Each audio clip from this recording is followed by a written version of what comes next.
Hi, I'm Jaclyn Bryan, and this is my husband Shane.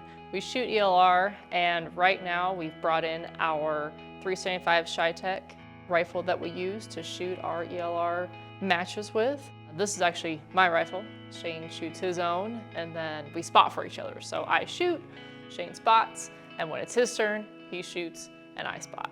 We just so happened this last couple weekends ago to hit a record shot at 4,227 yards up at Spearpoint Ranch in Kansas with this rifle, and it was quite the feat.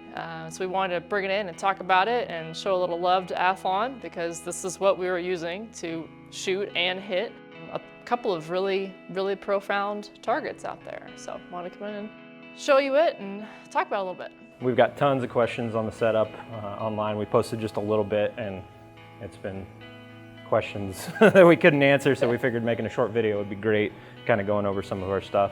We shoot for Team GA Precision, Manners, and Hornady, and we're also sponsored by Athlon, so all these kind of come together and make this big rifle here together. So we have our Manners stock that we use. We each have one. We like to decorate them a little bit differently. So mine's a little shiny. I love it. We've got our tack action. Again, it's a 375 Shytech. Bartline barrel? Yeah, Bartline barrel. We've got our 390 grain A-tip Hornady rounds for this particular rifle. That's what Shane shoots in his as well. Of course, we have our Cronus BTR. This one happens to be Gen 1. He shoots a Gen 2. We honestly see no difference between the two, but it works out great. We have a Charlie tack on this one because we are shooting so far. We don't have quite enough elevation for 2.4 miles to get just from dialing on any scope. We have a 30 MOA base on here, a 40 MOA spur mount, and then when we clip on this Charlie, it's not bolted on right now, but it's magnetic, clips right on the end, and it gives us 40.1 mils. So this gives us about 22 inches high at 100 yards. Yeah, 22 point. Just like this. So we still 0 to 100 yards, but then we go in and measure, our offset.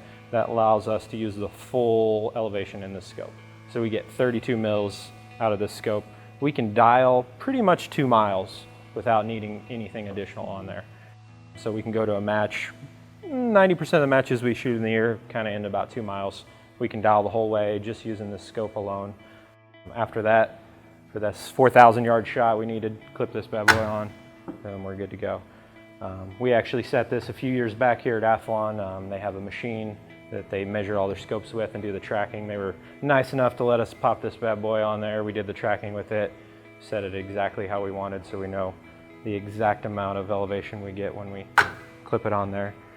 We also did tracking on both of our scopes through the full elevation. This one, hers is 0.2 mils out of 32 mils off is all.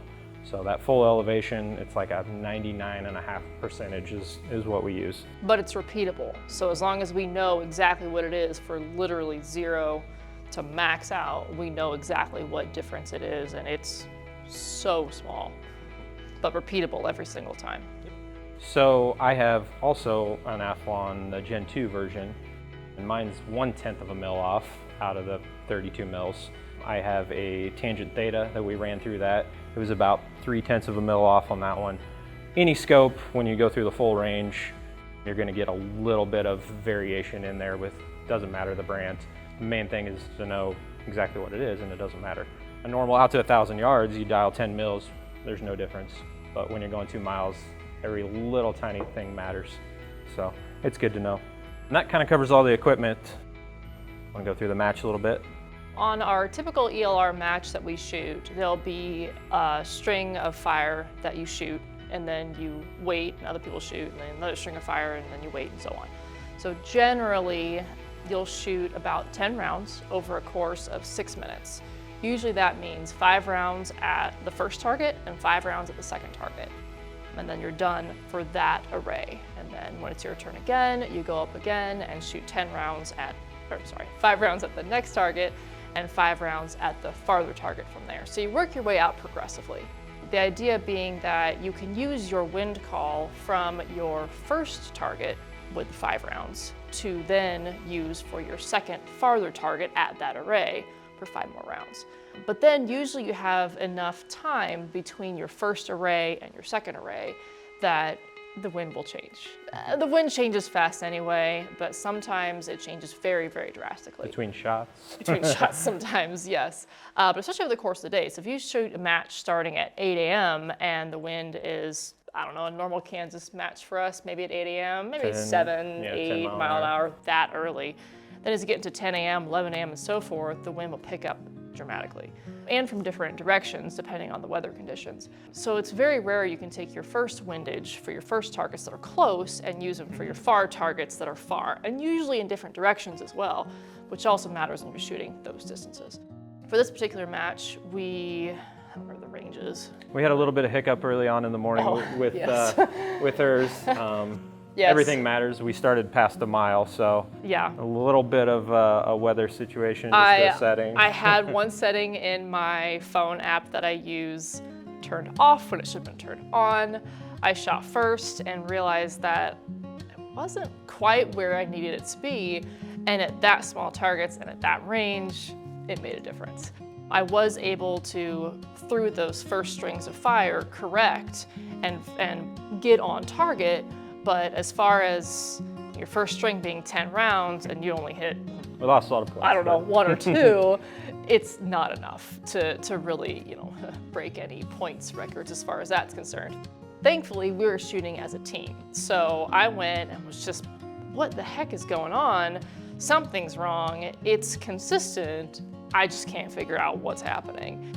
Shane shot and did very well, very, very well. And that first target array. And then we realized, looking back at my data, that I had a setting off when it should have been on. Once I corrected that, oh, look at that, it lines up great. Things lined up and we did. Rolled through the match fine. Yes, he held our team greatly during the first target arrays by getting points, and then of course we impacted with my gun at the farther ones. Anyway. The first targets we did were closer, 5 rounds, then pause and move targets, 5 rounds, and so on. When we got to the farther distances, the ones that we really, really wanted to hit because it was so far, there was a 2-mile plate that was second to last, and then the 2.4-mile plate that was farthest. So that was our last array, was shooting 10 rounds at those 2 targets, 5 at the 2-mile and 5 at the 2.4-mile. We actually hit the 2-mile as well, which usually would be a great achievement. It's kind of... Not that many years ago, there's not that many people in the world that have hit a 2-mile in competition. Not at all. So for us both to hit it yes. with both our rifles during the day in competition was pretty... It was we were phenomenal. Excited about that. That was great. And then to move on to the second 5 rounds for that array at the 2.4-mile, we could see it. Of course, we had our Charlie on. We have everything maxed out. I had the scope maxed out, and I was holding over as well. What was our total elevation? 79. 79 and a half. And so everything was maxed out as far as it could go. My crosshairs were in the sky, but of course, that's because I was holding over at about 9 mils. But we shot the first round, actually saw it, corrected, shot the second round, saw it too. We actually were, I think, a little bit low on those first 2, but it's a big target, 72 inches on posts in a field. So when you're shooting and missing, it's going somewhere in the grass, and sometimes you can see that, sometimes you can't. Thankfully, we were able to see our misses being just a hair low both times. Third was, wind got us in the third. It was just off with just a little bit. But we knew we were really, really close. And fourth round, we actually didn't even see. Beyond the target is a field with higher grass, and if you went left or right too much and at a good elevation, it goes in the grass, you can't see it. So we figured we were probably at a good elevation. He thought he saw a little glimpse about 1.5 mil to the left. So he said, well, we'll just see what happens. And we held. And then we kind of set up and like, well, that was fun. We didn't see that last one either. How strange. And then light went off that we impacted it. We didn't even see it. Yeah. You couldn't see the hit on the plate. No, we couldn't see it. It was so far, even though it was a 72-inch white plate. And those A-tips just hit and just usually leave a big black flowered. mark. Yeah. But it's so far You could see it when you walked up there, Yeah. but from 2.4 miles away, we couldn't see it. Thankfully, they have cameras at the target, so from the booth, they can actually see that the round hit or not. So they called it, lit that light up on our... About 10 seconds later. That's how long it takes to get down Yeah, range it was- from the yeah. time you pull the trigger. Yes, 10 seconds between firing time and impact. So we had kind of sat up and I was kind of looking at Shane and someone said, oh, the light went off. And we, oh my gosh, it did. So it was fun. It was definitely, we knew we were close, but it was really nice to have everything just work out as it should and actually impact when we made our correction. Come to find out, we were 2 yards behind our buddy for the world's farthest shot in competition, Robert Brantley. I was spotting for him actually in a competition when he hit that too, so that was Best pretty spotter fun. in the world, right here. Both of them, but yeah, if anybody's gonna hold the farthest, it's our buddy Robert. We don't. We're happy with that. Oh, absolutely. It's still fine. So come to measure it, 2 yards short is what it is. It's still Yep. pretty far accomplishment. We ended up taking top team At that match, at yep. that match, so we were happy with how we finished. Yes, yes.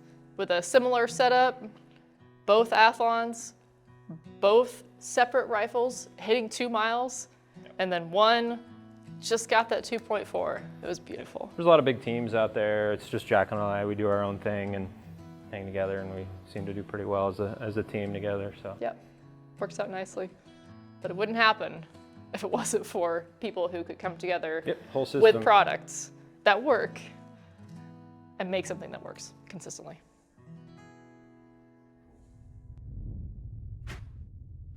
Athlon, ridiculously good optics.